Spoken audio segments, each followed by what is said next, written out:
likod. Hindi na matatagusan kapag ganito yung suot nyong matulog. Kapag meron kayong period. Okay. Kung napkin pa rin ang gamit mo kapag heavy flow, nako, subukan mo ito. Ito po ang Hug High. Medyo nakakaya mga aminin, pero ito na talaga yung aking ginagamit tuwing heavy flow ko. Diba ang heavy flow nating mga babae is from first day hanggang 3 days. Sobrang dami talagang dugo niyan. Kaya ganito lang ginagamit ko, adult diaper siya. Pero murang-mura lang to. Mas mura to kumpara naman sa, kasi dati nung hindi pa ako gumagamit ng ganito, 2 napkin lagi ang ginagamit ko sa isang gamitan. Natatagusan pa rin. Kaya ito na, nag-switch na ako sa ganito, adult diaper siya, and no worries at all. It's a game changer, guys. Kaya kung ako sa inyo, kung ganun pa rin ang ginagamit nyo, kahit alam yung mga night pads na mahahaba, kuno, naku, natatagusan pa rin ako doon. Kaya dito na lang talaga ako nag-switch, nag-rely na lang ako sa eto, adult diaper. Tapos ang brand nito is Hug High. Ito kasi yung pinakamurang nakita kong adult diaper. And meron din naman yung design na para sa mga menstrual pads, na parang pants talaga siya. Pero mas mahal yun kumpara dito. Ito kasi 10 pieces na to, 200 plus lang siya. Eh yung nakita ko kasi na pang menstrual pads, na pants din, na parang ganito rin siya, eh parang 70 pesos, tapos 2 piraso lang yun. O di mas mahal yun, di ba?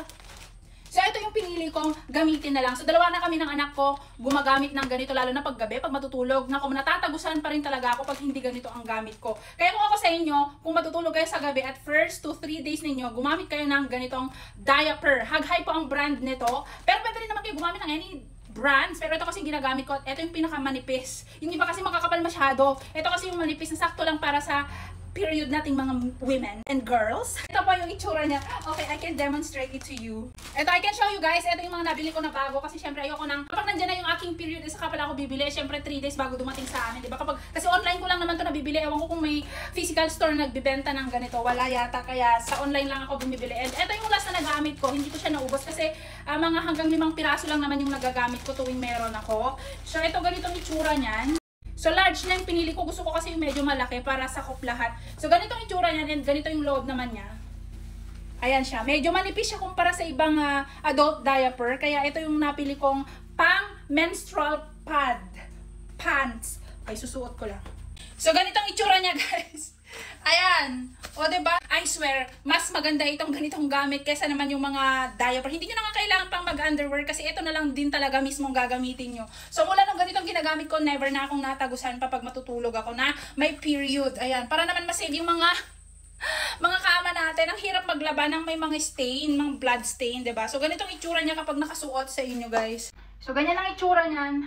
Very safe. Yung anak ko naghahanap nga siya. Sabi niya, nasa na yung diaper? So, nung wala pang ganito, hindi ako bumibili ng ganito. Ang ginagamit naming diaper ng anak ko, yung diaper ng bunso ko, yung pang baby talaga. Kaya yung hirap naman magbunting ng mga gilid-gilid nun. So, ito, bumili na ako ng maramihan para 2 na kaming gumamit nito. So, ito ang Hug High adult diaper na pang menstrual pads. Murang-mura lang to, guys, promise. Ayan, afford nyo yan. 5 piraso lang naman na magagamit nyo during your heavy flow. 1 to 3 days lang naman kayo gagamit ng ganito. Kasi on your 4th day, pwede na kayong gumamit ng mga ordinary napkins or yung panty liner. Pang heavy flow lang po ito, okay? Yeah, mas mura ito kumpara sa ibang mga pads na hindi naman talaga nakakasalo ng dugo at mamamantsahan pa rin ang ating mga higaan. So, yun lang, guys. Pwede nyo rin nga pala to actually suotin kahit lumabas pa kayo kasi sobrang comfy niya. Ayan. So, yun lang. Mag-check out na kayo nitong Hug High adult diaper na gagawin nyo siyang menstrual pads. Bye!